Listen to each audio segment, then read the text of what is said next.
j'espère que vous allez bien. Je vous retrouve aujourd'hui dans une nouvelle vidéo pour vous faire un petit haul de rentrée. J'ai prévu de vous montrer ce que j'ai acheté à Emmaüs le jour de mon déménagement. Et également j'ai incorporé un petit peu les choses que j'ai achetées dans les mois qui ont précédé mon déménagement, puisque là vous voyez je vous ai dans un autre décor. Je ne sais pas encore si je vais rester là pour filmer, mais en tout cas on verra. Et j'ai également incorporé des cadeaux qu'on a pu me faire pour fêter ce merveilleux emménagement. Et voilà, il y aura des livres et il y aura également un petit peu de déco que j'ai chiné à Emmaüs. Donc c'est parti.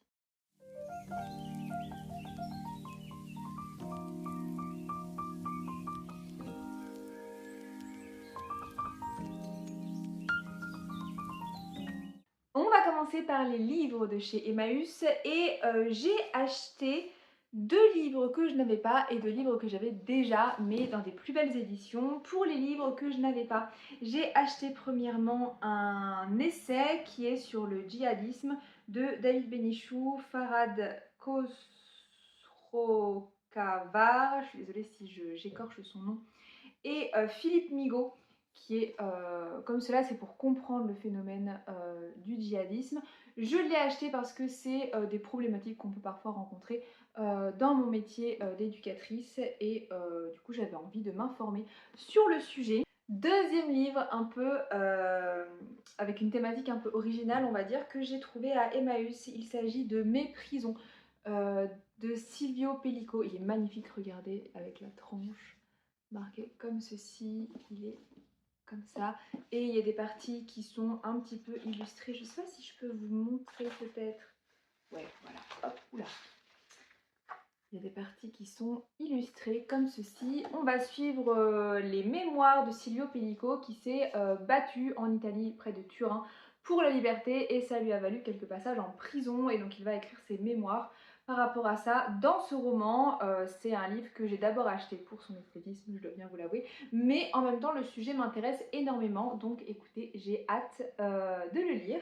On va ensuite passer aux 2 livres que j'ai achetés mais que j'ai déjà, mais c'est des éditions trop belles, je vais vous montrer. J'ai premièrement racheté Madame Bovary dans cette édition magnifique, regardez la tranche dorée verte avec l'encart noir, magnifique. Et juste devant, elle est comme ceci. Madame Bovary, c'est un chef-d'œuvre de la littérature française. Pour vous faire un petit peu le pitch, si vous ne connaissez pas Madame Bovary, on va être sur une femme qui s'ennuie, une femme qui a lu 1001 livres de littérature française, 1001 histoires d'amour, et elle est dans une relation qui n'est pas satisfaisante puisque son mari est complètement médiocre. Et elle va chercher à retrouver cet amour, ces choses qui l'ont fait vibrer dans les romans, à travers des relations avec différents hommes, à travers des amants. Et on va suivre petit à petit la déchéance de cette femme. C'est un roman sur un personnage qui pourrait paraître banal, mais Flaubert en fait un fantastique exercice de style. Et il rend ce personnage de Madame Bovary complètement universel et assez incroyable. Moi, c'est un de mes livres préférés. Donc je suis très contente de l'avoir dans une nouvelle édition. Je l'ai dans plusieurs éditions de toute manière. Mais voilà, on n'a jamais trop de Madame Bovary chez soi. Et j'ai également acheté une édition incroyable de Belle Amie de Maupassant. C'est un des premiers livres qui m'a touchée avec Madame Bovary et qui m'a donné envie de lire. Il est comme ceci, bleu avec des dessins incroyables, regardez-moi ça. Incroyable, incroyable, vraiment magnifique. C'est le genre de pépite qu'on trouve chez Emmaüs de toute manière. À l'intérieur, c'est également magnifique, tout bleu et les pages sont dorées. Incroyable ce bouquin. Et Belle Amie, ça va être l'histoire d'un homme qui part de rien, qui part de la pauvreté et qui part de la manipulation avec également l'aide des femmes et surtout par son intelligence va réussir à aller dans les plus hautes sphères de la société. C'est l'histoire vraiment d'une ascension sociale et c'est un personnage qui est très intéressant, moi qui m'a fascinée quand j'étais ado et j'ai trop envie de le relire dans cette belle édition, vraiment c'est trop chouette. On va passer maintenant aux livres que j'ai pu acheter ces derniers mois avant le déménagement, donc il y en a beaucoup mais j'ai pas tout acheté en même temps. J'ai acheté premièrement Un goût d'amande amère d'Elas S. Haas. Je prononce pas bien le néerlandais, je suis désolée s'il y a des néerlandophones qui regardent cette vidéo. Mais voilà, il est comme ceci. On est en 417 après Jésus-Christ et on est sur un empire romain qui se meurt, qui va devenir chrétien et qui va traquer les dernières personnes qu'il considère comme des païens. Et dans ce roman, on va suivre les relations entre deux personnages, un préfet de pouvoir et un poète proscrit d'origine juive. Et c'est des relations entre des personnages qui vont être très complexes, qui vont passer entre fascination et rejet. Et ce livre m'avait l'air vraiment très très intéressant. Donc je l'ai pris. Je vais ensuite vous présenter La Maison Jaune de Martin Gifford qui est comme ceci. Ici, on va être dans un huis clos où on va suivre Vincent Van Gogh et Paul Gauguin pendant leurs vacances à Arles et on va voir les relations entre ces deux peintres qui étaient très particuliers. Ils avaient aussi une relation très particulière, ils s'aimaient beaucoup, après ils se sont détestés, ça c'est la vraie histoire. Hein. Et ce roman s'inspire de cette page de l'histoire. Comme vous le savez, j'aime beaucoup beaucoup les livres qui parlent de peintres, même si c'est de la fiction, et j'aime surtout les livres qui parlent de Van Gogh. Donc je suis très impatiente de découvrir ce livre. J'ai également pris, toujours par rapport à un peintre, La solitude Caravage de Yannick Enel, qui est comme ceci. C'est un livre qui va parler de la passion du Caravage, de comment il a accédé à cette passion pour la peinture, comment ça s'est transcrit, comment est-ce qu'il peignait, quelles étaient ses habitudes. Et c'est un véritable roman d'apprentissage qui va en fait se basé dans un premier temps sur la contemplation d'un tableau de Caravage qui s'appelle Judith décapitant Holoferne. Je vous le mettrai sur l'écran si jamais vous avez envie de voir à quoi il ressemble. J'aime beaucoup le Caravage, c'est un de mes autres peintres préférés, donc j'ai hâte de découvrir ce bouquin, sachant que sans le savoir, j'ai acheté un autre livre de cet auteur. Donc écoutez, c'est que ces quatrièmes de couverture m'intriguent alors que je ne l'ai même pas encore lu, mais je m'en suis rendu compte en faisant un peu le tri de mes livres et de ce que j'avais acheté ces derniers mois. Il s'agit du Trésorier payeur, donc toujours de Yannick Enel, qui est comme ceci. Ce livre, il va nous raconter l'histoire d'un trésorier payeur qui travaille à la Banque de France et qui va travailler dans la Banque de France à Béthune dans les années 90, donc au moment de la fermeture des mines. Et c'est un homme qui va complètement faire un revirement de pensée puisqu'il va se mettre dans cette époque d'émergence du néolibéralisme à aider les surendettés, à découvrir leur univers et à complètement changer de vie, à découvrir la littérature, à découvrir plein de choses. Et c'est un thème qui m'a beaucoup intéressée, donc j'ai vraiment hâte de le lire, surtout que je viens du nord de la France, donc toutes les histoires avec la fermeture des mines, la fermeture des filatures, c'est quelque chose qui me touche et qui m'intéresse, donc j'ai hâte de vous en faire un retour. Ensuite, comme j'ai beaucoup apprécié Circé de Madeline Miller et que je suis en train de lire Le Chant d'Achille, j'ai acheté il y a quelques mois Galatée, toujours de Madeline Miller, qui est sa nouvelle. On va donc suivre l'histoire de Pygmalion et Galatée, Galatée qui est ces statues de Pygmalion qui va qui va prendre vie grâce aux dieux, et on va voir un petit peu comment elle va vivre aux côtés des hommes, est-ce qu'elle va avoir une vie libre ou pas. C'est toute l'histoire du mythe de Galatée, donc j'avais très envie, en plus il est très très court, donc je pense qu'il se lira très vite en une après-midi, ça peut être vraiment chouette. Et j'ai pris également la vie de Joseph Roulin, écrit par Pierre Michon, qui est comme ceci. Et ce livre est très intéressant puisque ça va être le portrait de Joseph Roulin, mais on va découvrir la vie de ce facteur par un prisme assez intéressant puisque c'était un ami de Vincent Van Gogh. Et encore une fois, Vincent Van Gogh, comme vous voyez. Et on va voir un peu la vie de ce facteur, mais en même temps la vie de Vincent Van Gogh. Et leurs deux vies vont s'imbriquer. Et on va découvrir un petit peu quelles étaient leurs relations, pourquoi ils étaient amis, un peu ce qu'ils ont pu partager. Évidemment, c'est une fiction, mais je trouve ça super chouette d'avoir encore un livre sur Vincent Van Gogh. Comme vous savez, j'en fais la collection, donc trop chouette. Je vais passer maintenant aux cadeaux que j'ai pu recevoir ces derniers mois et je vous montrerai ensuite un petit peu les marque-pages et la déco que j'ai pu avoir. Premièrement, mon chéri m'a offert plusieurs livres au fil de nos vacances et aussi pour mon emménagement dans mon nouvel appartement. Il m'a premièrement acheté, parce qu'on a visité la maison de Victor Hugo, deux livres que je n'avais pas de Victor Hugo. On a en premier Les Travailleurs de la mer, qui est comme ceci. On est sur une sorte de roman d'aventure où le bateau est en panne et un seul homme va pouvoir traverser, descendre du bateau, traverser les rochers en pleine tempête pour pouvoir essayer de réparer le bateau. C'est un des romans de Victor Hugo que je n'ai pas du tout lu. Je me dis que j'aimerais bien le lire cet automne parce que l'ambiance, tempête en mer, etc. Ça fait un petit peu automne-hiver. En tout cas, moi, c'est le genre de thématique que j'aime lire à cette période de l'année. Donc écoutez, ça sera peut-être dans ma pile à lire de l'automne que je vous ferai fin septembre. Il m'a également acheté Hernani, toujours de Victor Hugo. Il s'agit cette fois-ci d'une pièce de théâtre qui va nous relater l'ascension de Charles Quint, tout en mettant en scène une histoire d'amour entre ce roi vieillissant et un bandit, et tous deux sont amoureux de la même femme. C'est un drame romantique et j'ai très hâte de le lire, déjà parce que j'aime beaucoup Victor Hugo, mais aussi parce que je ne savais pas que Victor Hugo avait écrit du théâtre. Donc écoutez, super chouette. Et dans un registre un petit peu plus fun, il m'a offert aussi deux romans Animal Crossing. C'est un de mes jeux préférés, ça fait longtemps que j'ai pas lu, mais j'étais une grande fan de ces jeux.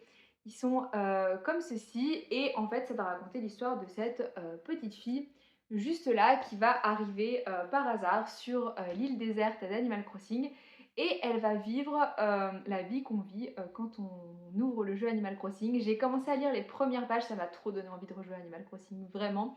Et vraiment, c'est plein de douceur, c'est tout mignon avec tous les autres personnages, donc on retombe en enfance, c'est très régressif, j'adore. On va ensuite passer à un livre que m'a offert ma maman pour fêter mon emménagement dans mon nouvel appartement. Il s'agit de Mon balcon nourricier en permaculture de Valérie Simba, j'espère encore que je prononce bien, il est comme ceci.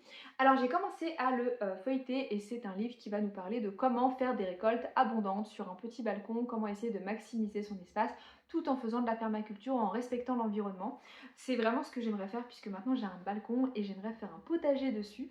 Donc écoutez, je vais le lire, j'ai commencé à lire un petit peu son parcours, les expositions, les différentes sortes de choses qu'il faut faire, mais j'ai envie de l'approfondir et je vous en ferai un retour quand je l'aurai terminé. Ça, je vais pas le mettre dans une pile à lire puisque c'est une lecture un petit peu plus pratique, mais en tout cas je vous dirai si j'ai appliqué ces conseils et si ça fonctionne. Ensuite, en déco, on va passer au marque-page, puisque ces derniers mois j'ai pu acheter et recevoir plusieurs marque-pages. Tout d'abord le marque-page du monastère royal de Brou, qui est comme ceci. Il est bleu, il est trop joli. Franchement, c'est un monastère vraiment incroyable, et regardez, dans le monastère on voit un peu que le monastère a des décorations gothiques, ce que j'adore ce genre d'architecture, donc trop contente. Je le laisse dans son plastique parce que j'ai pas envie de l'abîmer, mais vraiment trop contente.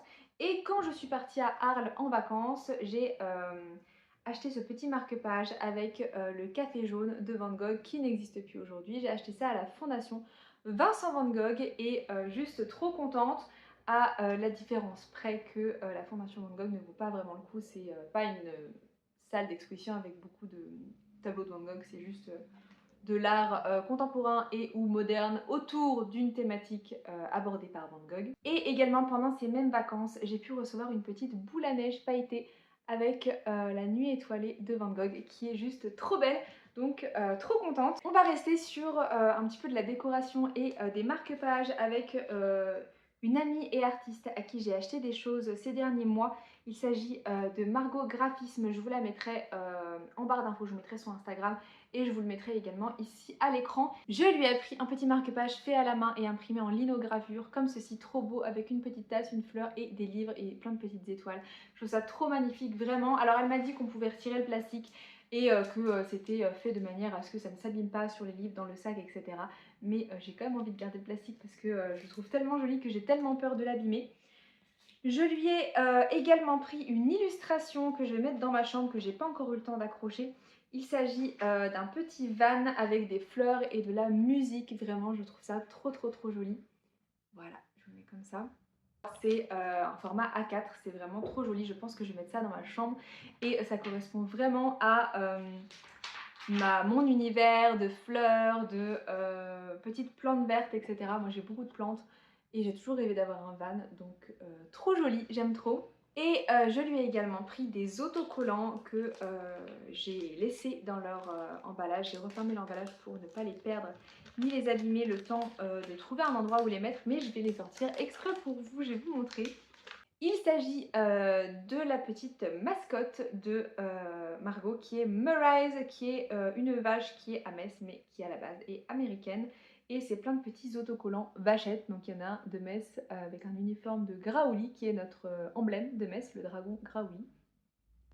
On a ensuite une petite vache avec des lunettes fleurs, une petite vache avec un chapeau de paille, une avec un café et une qui est juste là, contente d'être là, voilà. Donc trop contente, je sais pas encore où je vais mettre ça dans mon appartement, mais c'est trop chouette, je suis trop contente d'avoir ces différentes petites décos.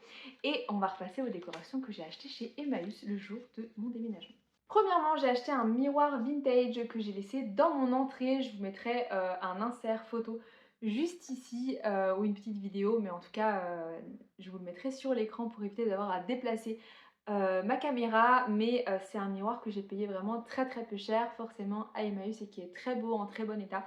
Et je trouve qu'il apporte vraiment quelque chose à mon entrée, donc je suis très fan. Et j'ai également acheté un cadre, bon il fera pas l'unanimité mais moi je le trouve vraiment incroyable. J'ai donc acheté ce tableau, bon qui est un peu abîmé mais bon c'est Emmaüs, qui est comme ceci et qui représente des scènes bibliques. Comme je l'ai déjà dit, je suis une grande fan des architectures gothiques, des architectures des églises en général et de tout ce qui touche aux églises. Je trouve ça vraiment magnifique au niveau architectural. Et au niveau artistique également, c'est aussi pour ça que j'aime tellement le Caravage. Et donc j'ai acheté ce tableau qui est trop joli, je vais vraiment le garder comme ça, je vais le nettoyer et l'accrocher chez moi. Je le trouve trop beau, je trouve que les mélanges de couleurs sont vraiment magnifiques et ça venait à la base de la librairie catholique de Metz. Alors je pense, de ce que je lis, alors c'est de l'allemand, je suis pas très forte en allemand, mais de ce que je lis c'était un tableau qui a été offert pour un baptême. Bon, je suis pas baptisée, mais écoutez, c'est joli quand même. Et puis j'aime beaucoup le cadre tout doré comme ça, je pense que ça ira très bien chez moi. Donc très fan de ces différentes décorations et de ces différents livres que j'ai. J'espère que cette vidéo vous aura plu. N'hésitez pas à me dire si vous avez fait des achats ces derniers mois, puisque je crois que mon dernier book haul datait, il me semble, de l'hiver. Donc c'est l'occasion de me dire ce que vous avez acheté comme livre ces derniers mois ou ces dernières semaines. Je vous souhaite en attendant de faire de très belles lectures et je vous dis à bientôt pour une prochaine vidéo. Salut!